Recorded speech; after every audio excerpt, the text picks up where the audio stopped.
الذی یوسوس فی صدور الناس، وہ کہ جو لوگوں کے سینوں کے اندر یعنی دل میں وسوسہ ڈالتا ہے. من الجنۃ والناس، اس کے دو طرح سے ترجمہ کیا گیا، جنوں میں بھی وسوسہ کرتا ہے اور انسانوں میں بھی وسوسہ کرتا ہے، یہ وہی. اور ایک دوسری طرح معنی کیا گیا ہے کہ یہ وسوسہ کرنے والے جن بھی ہوتے ہیں اور انسان بھی ہوتے ہیں. وسوسہ کیا شے ہوتی ہے؟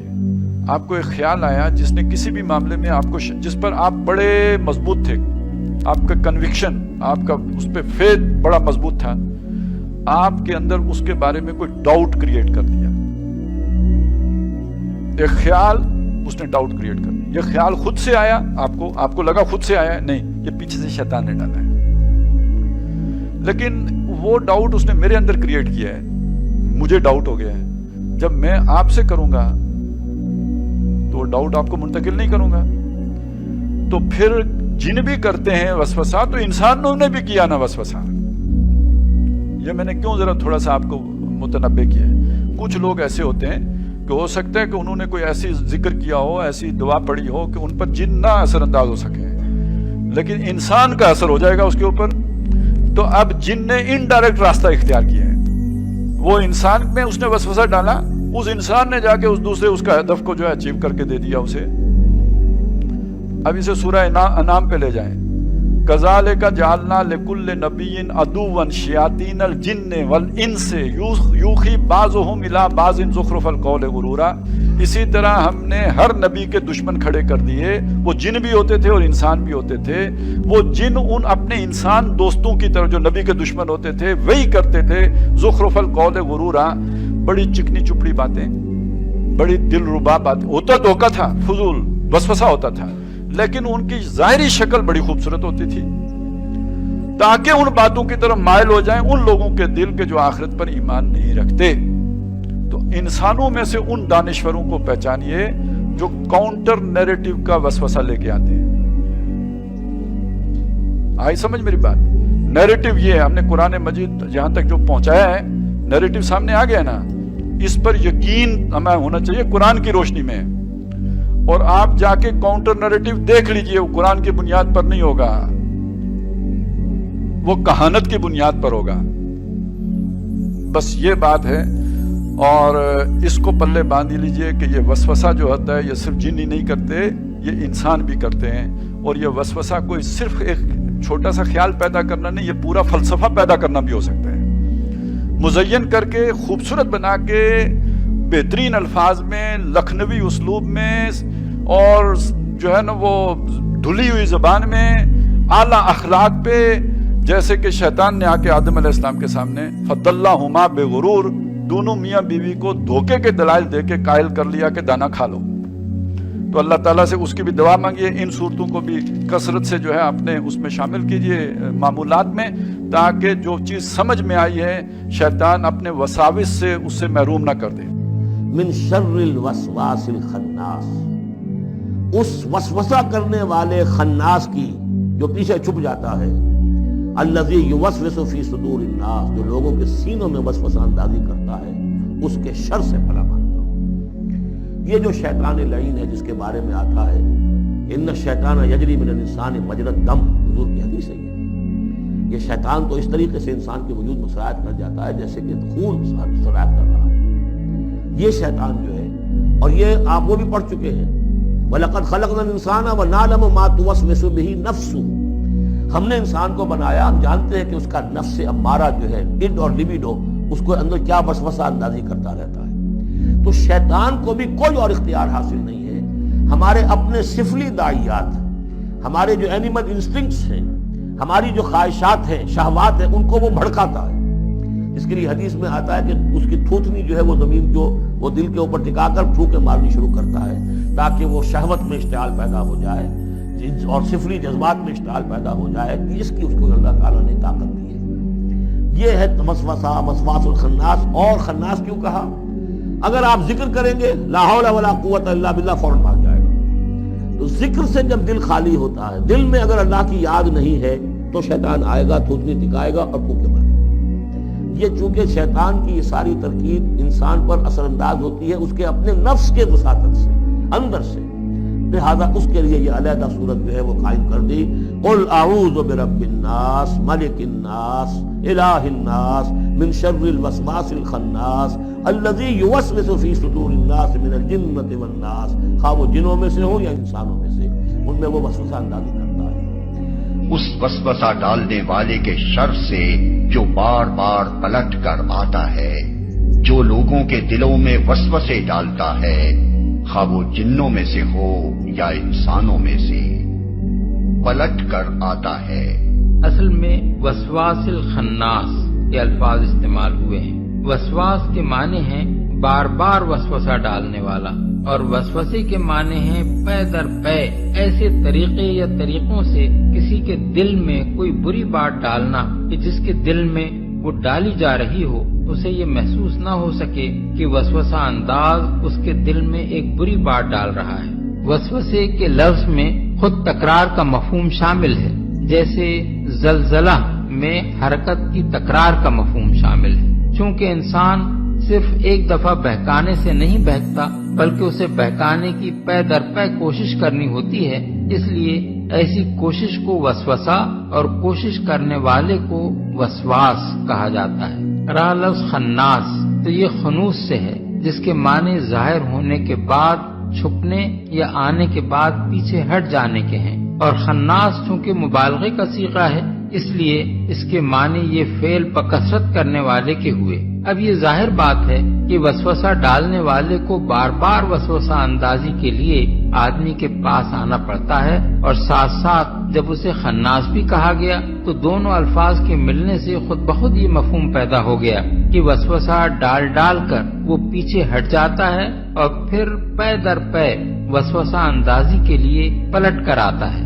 بالفاظ دیگر ایک مرتبہ اس کی وسوسہ اندازی کی کوشش جب ناکام ہوتی ہے تو وہ چلا جاتا ہے، پھر وہی کوشش کرنے کے لیے دوبارہ سے بارہ اور بار بار آتا رہتا ہے۔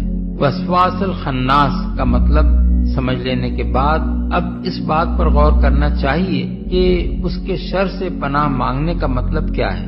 اس کا ایک مطلب تو یہ ہے کہ پناہ مانگنے والا خود اس کے شر سے خدا کی پناہ مانگتا ہے، یعنی اس شر سے کہ وہ کہیں اس کے اپنے دل میں کوئی وسوسہ نہ ڈال دے۔ دوسرا مطلب یہ ہے کہ اللہ کے راستے کی طرف دعوت دینے والے کے خلاف جو شخص بھی لوگوں کے دلوں میں وسوسے ڈالتا پھرے اس کے شر سے داعی حق خدا کی پناہ مانگتا ہے۔ داعی الی الحق کے بس کا یہ کام نہیں ہے کہ اس کی ذات کے خلاف جن جن لوگوں کے دلوں میں وسوسے ڈالے جا رہے ہوں ان سب تک خود پہنچے اور ایک ایک شخص کی غلط فہمیوں کو صاف کرے۔ اس کے لیے یہ بھی مناسب نہیں ہے کہ اپنی دعوت اللہ کا کام چھوڑ چھاڑ کر وسوسہ اندازوں کی پیدا کردہ غلط فہمیوں کو صاف کرنے اور ان کے الزامات کی جواب دہی کرنے میں لگ جائے۔ اس کے مقام سے یہ بات بھی فروتر ہے کہ جس سطح پر اس کے مخالفین اترے ہوئے ہیں اسی پر خود بھی اتر آئے۔ اس لیے اللہ تعالیٰ نے دعوت حق دینے والے کو ہدایت فرمائی کہ ایسے اشرار کے شر سے بس خدا کی پناہ مانگ لے اور پھر بے فکری کے ساتھ اپنی دعوت کے کام میں لگا رہے۔ اس کے بعد ان سے نمٹنا تیرا کام نہیں بلکہ رب الناس، ملک الناس اور الہ الناس کا کام ہے۔ اس مقام پر یہ بھی سمجھ لینا چاہیے کہ وسوسہ عمل شر کا نقطہ آغاز ہے۔ وہ جب ایک غافل یا خالی ذہن آدمی کے اندر اثر انداز ہو جاتا ہے تو پہلے اس میں برائی کی خواہش پیدا ہوتی ہے، پھر مزید وسوسہ اندازی اس بری خواہش کو بری نیت اور برے ارادے میں تبدیل کر دیتی ہے۔ پھر اس سے آگے جب وسوسے کی تاثیر بڑھتی ہے تو ارادہ عزم بن جاتا ہے اور آخری قدم پھر عمل شر ہے۔ اس لیے وسوسہ انداز کے شر سے خدا کی پناہ مانگنے کا مطلب یہ ہے کہ شر کا آغاز جس مقام سے ہوتا ہے اللہ تعالیٰ اسی مقام پر اس کا قلع قمع فرما دے۔ دوسرے لحاظ سے اگر دیکھا جائے تو وسوسہ اندازوں کے شر کی ترتیب یہ نظر آتی ہے کہ پہلے وہ کھلے کھلے کفر، شرک، دہریت یا اللہ اور رسول سے بغاوت اور اللہ والوں کی عداوت پر اکساتے ہیں۔ اس میں ناکامی ہو اور آدمی دین اللہ میں داخل ہی ہو جائے تو وہ اسے کسی نہ کسی بدعت کی راہ سجھاتے ہیں، یہ بھی نہ ہو سکے تو معصیت کی رغبت دلاتے ہیں۔ اس میں بھی کامیابی نہ ہو سکے تو آدمی کے دل میں یہ خیال ڈالتے ہیں کہ چھوٹے چھوٹے گناہ کر لینے میں تو کوئی مذائقہ نہیں، تاکہ یہی اگر کثرت سے صادر ہو جائیں تو گناہوں کا بار عظیم انسان پر لد جائے۔ اس سے بھی اگر آدمی بچ نکلے تو بدرجہ آخر وہ کوشش کرتے ہیں کہ آدمی دین حق کو بس اپنے آپ تک ہی محدود رکھے، اسے غالب کرنے کی فکر نہ کرے۔ لیکن اگر کوئی شخص ان تمام چالوں کو ناکام کر دے تو پھر شیاطین جن و انس کی پوری پارٹی ایسے آدمی پر پل پڑتی ہے، اس کے خلاف لوگوں کو اکساتی اور بھڑکاتی ہے، اس پر گالیوں اور الزامات کی بوچھاڑ کراتی ہے، اسے ہر طرف بدنام اور رسوا کرنے کی کوشش کرتی ہے۔ پھر شیطان اس مرد مومن کو آ کر غصہ دلاتا ہے اور کہتا ہے کہ یہ سب کچھ برداشت کر لینا تو بڑی بزدلی کی بات ہے، اٹھ اور ان حملاوروں سے بھڑ جا۔ یہ شیطان کا آخری حربہ ہے جس سے وہ دعوت حق کی راہ کھوٹی کرانے اور داعی حق کو راہ کے کانٹوں سے الجھا دینے کی کوشش کرتا ہے۔ اس سے بھی اگر داعی حق بچ نکلے تو شیطان اس کے آگے بے بس ہو جاتا ہے۔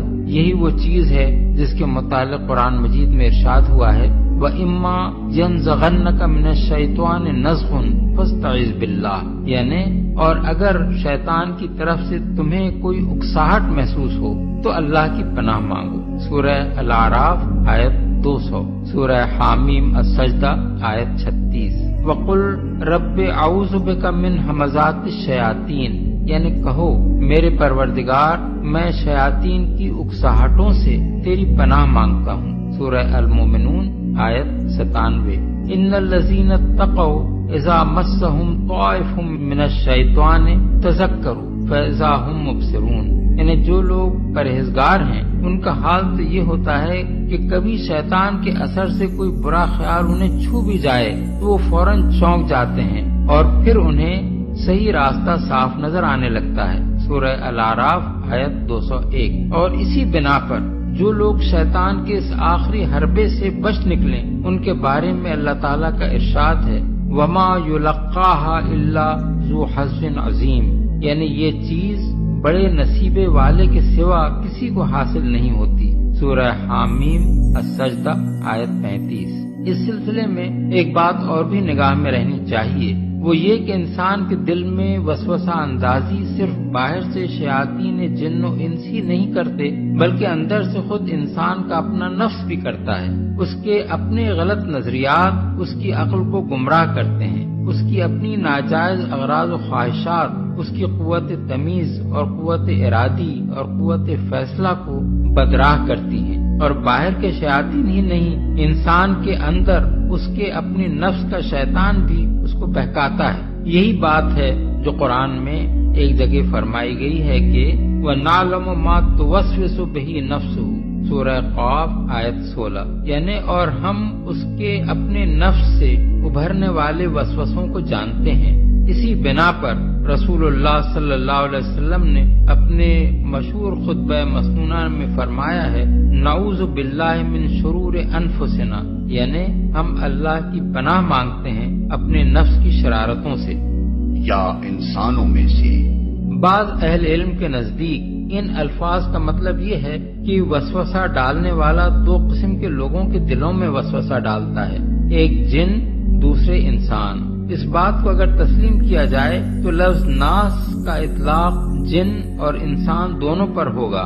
وہ کہتے ہیں کہ ایسا ہو سکتا ہے کیونکہ قرآن میں جب رجال یعنی مردوں کا لفظ جنوں کے لیے استعمال ہوا ہے جیسا کہ سورہ جن آیت 6 میں ہم دیکھتے ہیں، اور جب نفر کا استعمال جنوں کے گروہ پر ہو سکتا ہے جیسے کہ سورہ احقاف آیت 29 میں ہوا ہے، تو مجازن ناس کے لفظ میں بھی انسان اور جن دونوں شامل ہو سکتے ہیں۔ لیکن یہ رائے اس لیے غلط ہے کہ ناس اور انس اور انسان کے الفاظ لغت ہی کے اعتبار سے لفظ جن کی ضد ہیں۔ جن کے اصل معنی پوشیدہ مخلوق کے ہیں، اور جن کو جن اسی بنا پر کہا جاتا ہے کہ وہ انسانی آنکھ سے مخفی ہے۔ اس کے برعکس ناس اور انس کے الفاظ انسان کے لیے بولے ہی اس بنا پر جاتے ہیں کہ وہ ظاہر اور مرئی اور محسوس ہے۔ سورہ قصص آیت 29 میں ہے آنس من جانب الطور نارا، یہاں آنسا کے معنی رآ ہیں، یعنی حضرت موسیٰ نے کوہ طور کے کنارے آگ دیکھی۔ سورہ نساء آیت 6 میں ہے فَإِنْ آنَسْتُمْ مِنْهُمْ رُشْدًا، یعنی اگر تم محسوس کرو کہ یتیم بچے اب ہوش مند ہو گئے ہیں۔ یہاں آنستم کے معنی احسستم یا رأیتم ہے، پس ناس کا اطلاق لغت عرب کی روح سے جنوں پر نہیں ہو سکتا، اور آیت کے صحیح معنی یہ ہیں کہ اس وسوسہ انداز کے شر سے جو انسانوں کے دلوں میں وسوسے ڈالتا ہے، خواہ وہ جنوں میں سے ہو یا خود انسانوں میں سے۔ یعنی دوسرے الفاظ میں وسوسہ اندازی کا کام شیاطین جن بھی کرتے ہیں اور شیاطین انس بھی، اور دونوں کے شر سے پناہ مانگنے کی اس سورہ میں تلقین کی گئی ہے۔ اس معنی کی تائید قرآن سے بھی ہوتی ہے اور حدیث سے بھی۔ قرآن میں فرمایا وَكَذَلِكَ جَعَلْنَا لِكُلِّ نَبِيٍّ عَدُوًّا شَيَاطِينَ الْإِنسِ وَالْجِنِّ يُوحِي بَعْضُهُمْ إِلَى بَعْضٍ زُخْرُفَ الْقَوْلِ غُرُورًا، سورہ الانعام آیت 112۔ یعنی اور اسی طرح ہم نے ہر نبی کے لیے شیطان جنوں اور شیطان انسانوں کو دشمن بنا دیا ہے، جو ایک دوسرے پر خوشائن باتیں دھوکے اور فریب کے طور پر القاء کرتے ہیں۔ اور حدیث میں امام احمد، نسائی اور ابن حبان حضرت ابو ذر کی روایت نقل کرتے ہیں کہ میں نبی صلی اللہ علیہ وسلم کی خدمت میں حاضر ہوا، آپ مسجد میں تشریف فرما تھے۔ فرمایا ابو ذر تم نے نماز پڑھی؟ میں نے عرض کیا نہیں۔ فرمایا اٹھو اور نماز پڑھو۔ چنانچہ میں نے نماز پڑھی اور پھر آ کر بیٹھ گیا۔ حضور نے فرمایا یا ابا ذر تعوذ باللہ من شر شیاطین الانس والجن، یعنی اے ابو ذر شیاطین انس اور شیاطین جن کے شر سے اللہ کی پناہ مانگو۔ میں نے عرض کیا یا رسول اللہ کیا انسانوں میں بھی شیطان ہوتے ہیں؟ فرمایا ہاں۔